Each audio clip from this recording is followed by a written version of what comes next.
Hola, vamos a empezar una serie de videos, sobre todo para aquellos estudiantes de matemática o de educación matemática, quizás también algunas personas de computación se puedan ver beneficiados de los mismos, sobre los grandes teoremas de la matemática.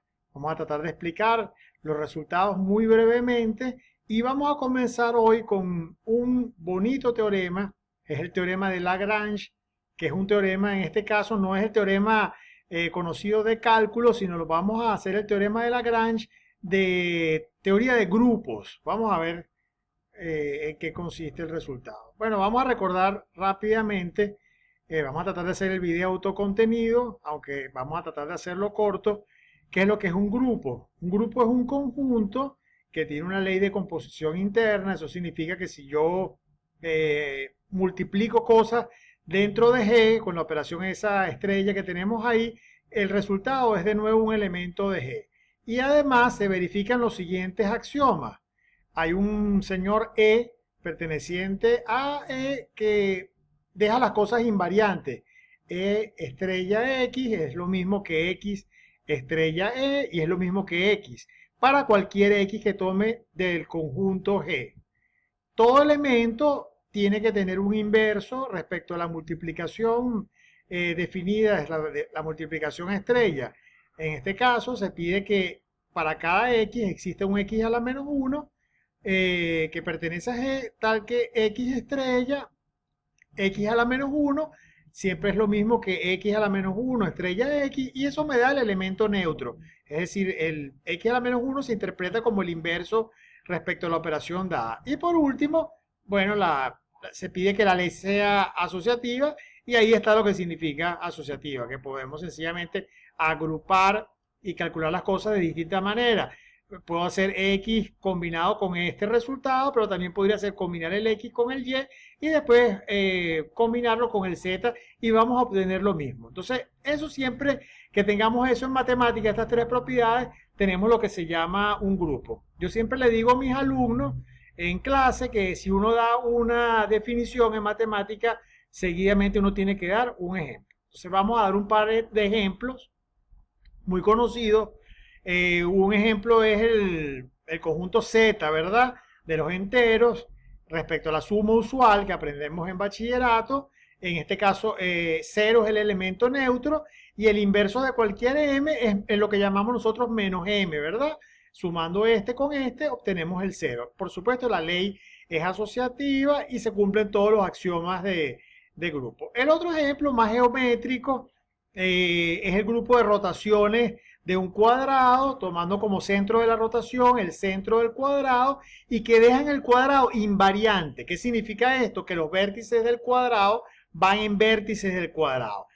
Vamos a hacer ahorita un dibujito para ver lo que significa, pero las rotaciones que tienen esa propiedad de dejar el cuadrado invariante son 4.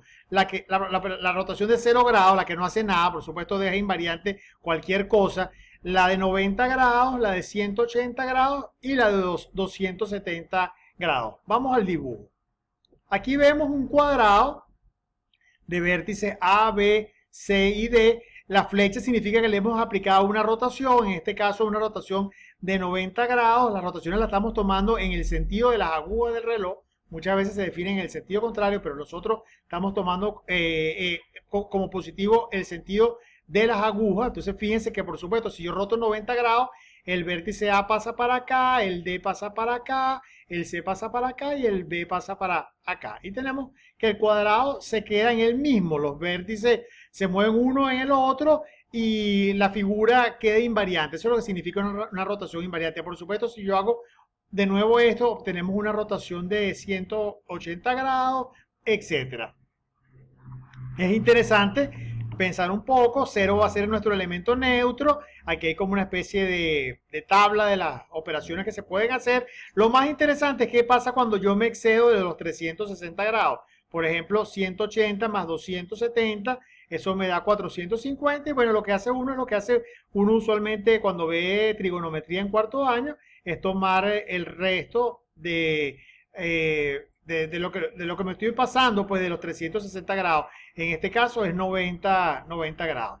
Y por supuesto, las rotaciones se combinan de manera asociativa. Entonces, eso es un ejemplo de un grupo.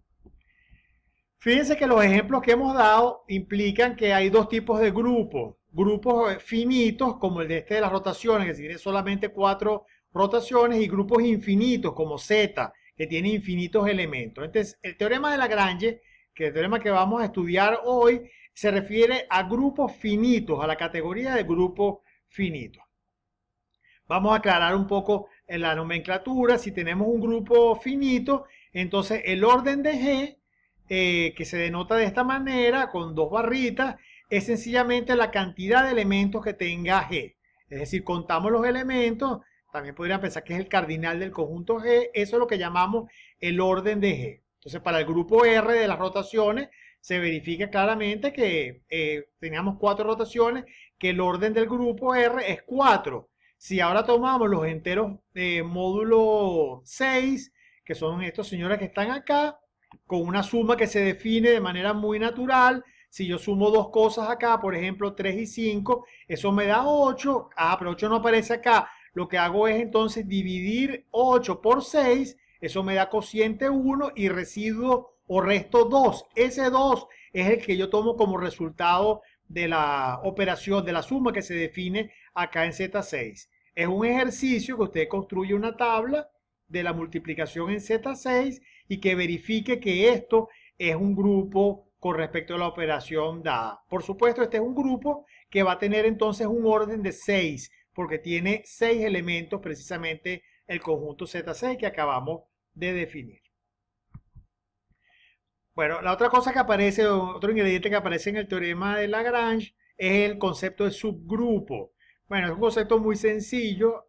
H es un subgrupo de G, cuando H es un subconjunto de G y no vacío, se supone que no es trivial, o sea, no es una contención con el vacío, H tiene elementos, y si yo restringo la ley de composición que teníamos en G a H, entonces H es en sí mismo un grupo.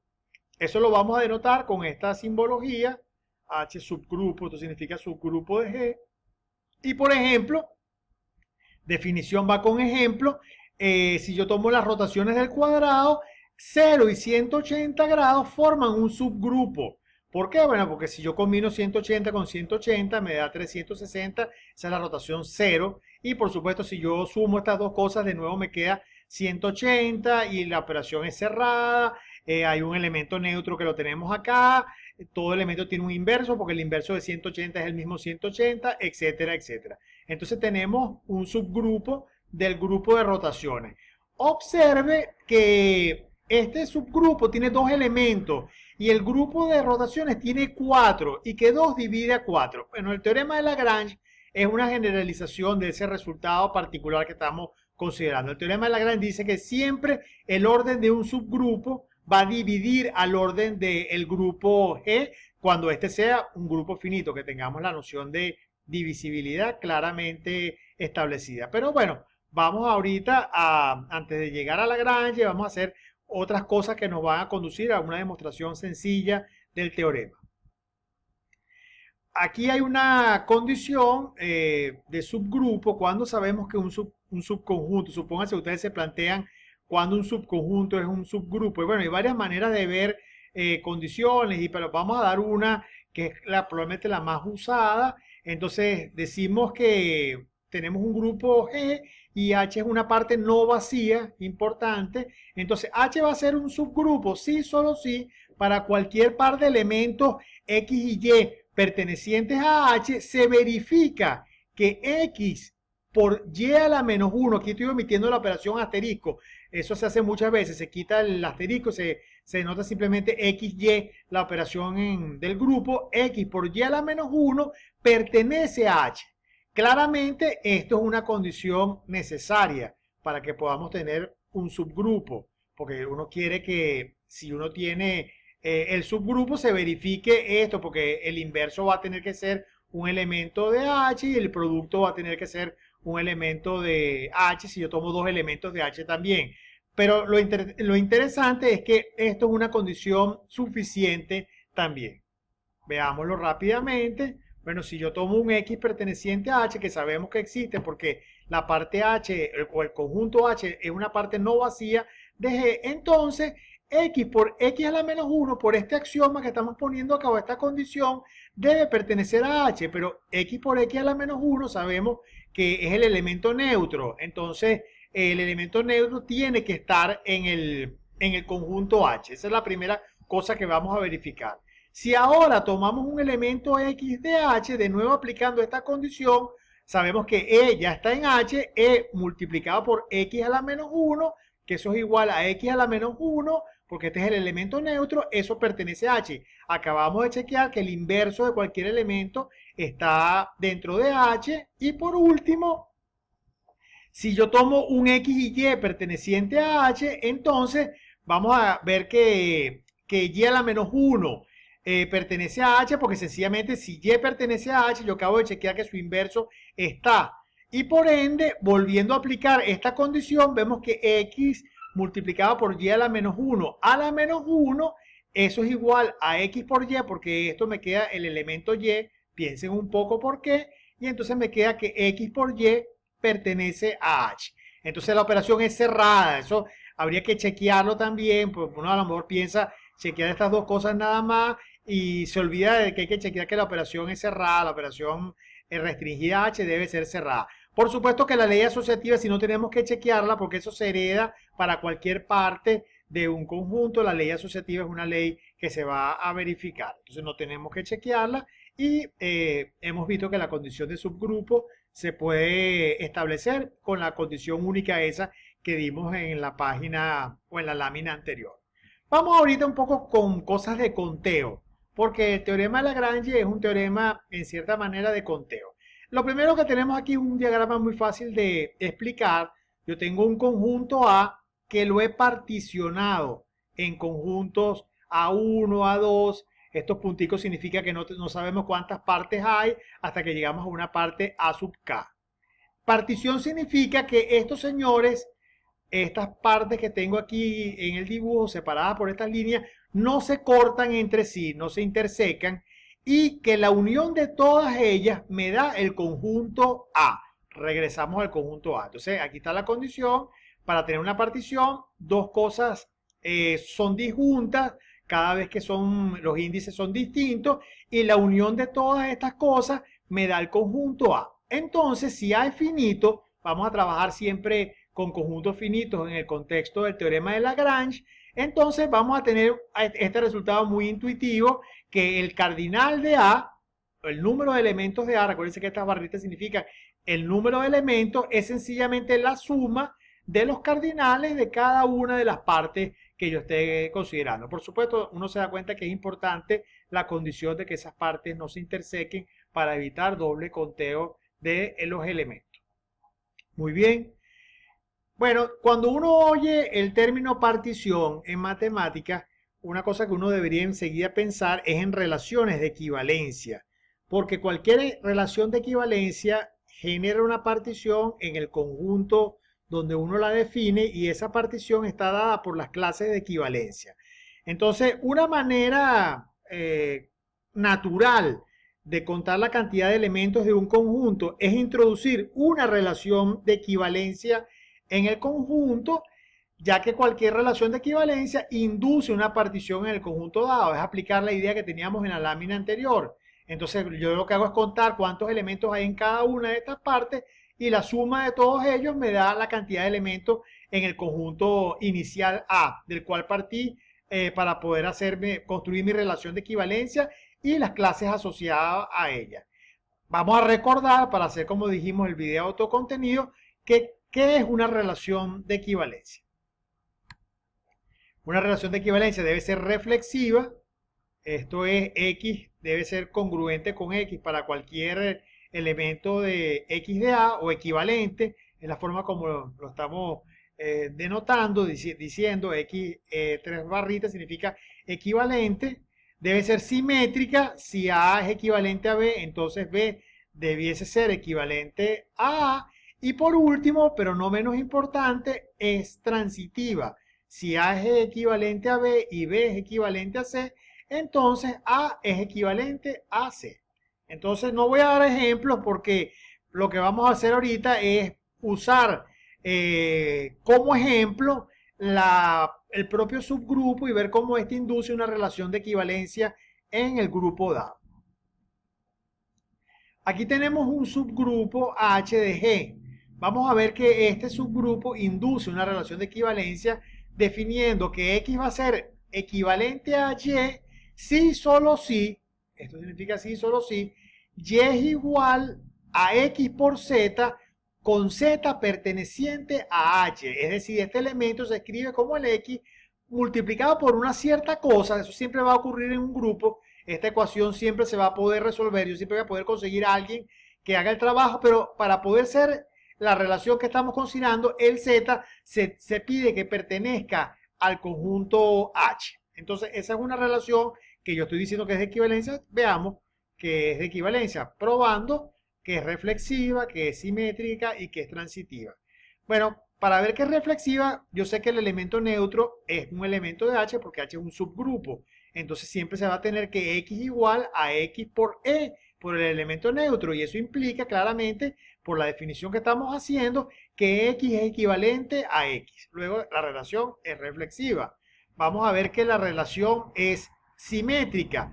Supongamos que yo tenga que X es equivalente a Y. Eso significa, vean la definición acá arriba, que Y se escribe como X multiplicado por Z, con el Z perteneciente a H. Pero si Z pertenece a H, entonces, por ser H un grupo, Z a la menos 1 pertenece a H. Multipliquemos ahora esta ecuación a ambos lados por Z a la menos 1 y fíjense que ocurre que Z por Z a la menos 1 es el elemento neutro. Entonces esto me da X por el elemento neutro, que eso es X. Y entonces obtenemos que X se escribe de esta manera, Y por Z a la menos 1, y por nuestra definición, Y es equivalente a X porque Z a la menos 1 es un elemento de H, como ya notamos acá. Queda como ejercicio, es importante para ustedes que hagan estos ejercicios, probar que se cumple también la propiedad transitiva. Van a tener que hacer un juego parecido a este. Es un buen ejercicio tanto de relación de equivalencia como de propiedades de subgrupo. Entonces, cualquier relación de equivalencia, yo afirmé, induce clases de equivalencia.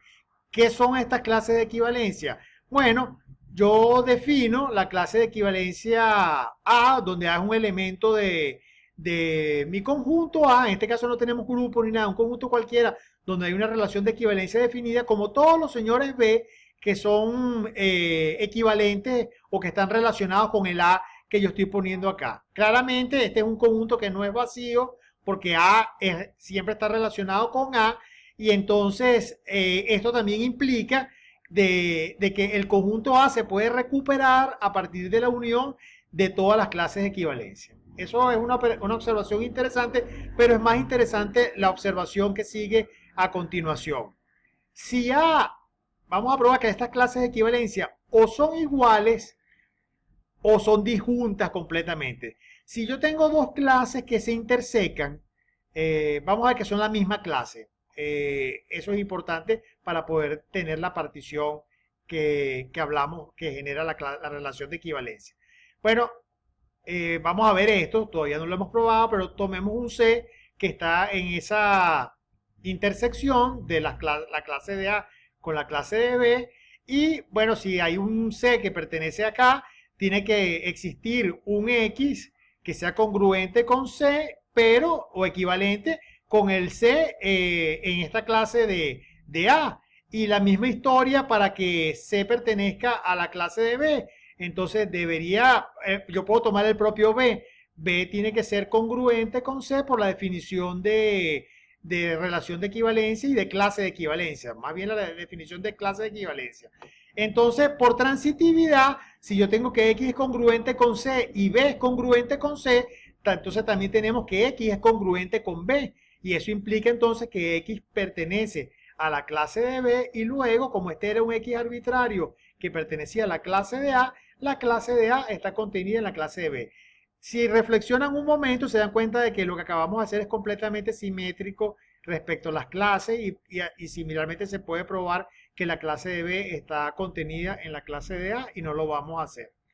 Entonces, En la relación X congruente con Y, que es la que nos interesa a nosotros para el problema relacionado con Lagrange, entonces si tenemos que X congruente con Y, sabemos que eso ocurre si solo si Y es igual a X por Z. Entonces, eso no nos debería ser muy difícil de ver que entonces las clases de equivalencia son precisamente los conjuntos de la forma X por H. ¿Qué es ese conjunto X por H? Bueno, aquí está la definición. Son todos los señores Y de mi grupo que se escriben como el producto de este X fijo con algún elemento del conjunto H. Eso es casi la misma definición de la relación de equivalencia y creo que se la estoy poniendo acá como un ejercicio. Bueno, no lo puse, pero háganlo como un ejercicio.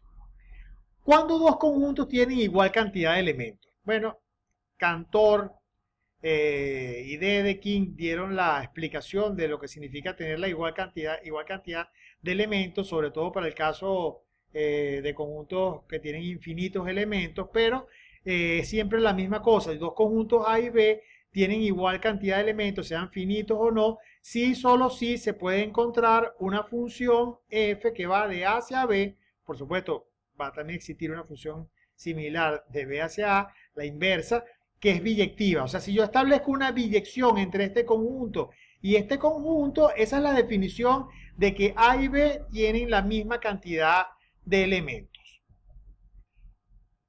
Eso nos lleva a considerar este conjunto H y el conjunto X por H, que ya vimos que son las clases de equivalencia que surgen a partir de la relación que definimos, X equivalente a Y, en el caso de los grupos, y fijando un subgrupo H. Bueno, si yo quiero ver que este conjunto y este conjunto tienen la misma cantidad de elementos, acabamos de decir que lo que tenemos que establecer es una biyección entre el conjunto H y el conjunto X por H. Bueno, esa biyección es sumamente natural. Sencillamente yo tomo cualquier elemento acá y lo que hago es multiplicarlo por el X. Se puede chequear, aquí está hecho con cuidado, que eso es inyectivo y queda como ejercicio probar que esa función es sobreyectiva. Eso lo dejamos como ejercicio y aquí está hecha, que la pueden revisar, la demostración de que la función también es inyectiva. Es decir, tenemos entonces una biyección y eso es lo que significa que H y X por H, para cualquier X que yo tome en el grupo, tienen la misma cantidad de elementos. Muy bien, hemos hecho todos los preparativos para demostrar el teorema de Lagrange. Ahorita la demostración va a ser muy cortica, pero se basa en todo lo que hemos discutido en las láminas anteriores. Si H, vamos a enunciar primero el teorema, si G es un grupo finito y H es un subgrupo de G, entonces el orden de H divide, un resultado muy bonito, una simetría entre el concepto de ser un subgrupo y que el orden de esta cosa divide el orden del grupo G. Entonces este es el resultado, esta barrita acá significa en teoría de números división o divisibilidad, es decir, G es divisible por el orden de H. La demostración aquí está hecha. Sabemos ya que el subgrupo H induce una partición en G, porque el grupo H induce una relación de equivalencia y las clases de equivalencia son cosas de este tipo. Tiene que haber una cantidad finita de clases de equivalencia porque el grupo es finito. Entonces las denotamos de esta manera. No sabemos cuántas hay, paramos aquí un X sub K.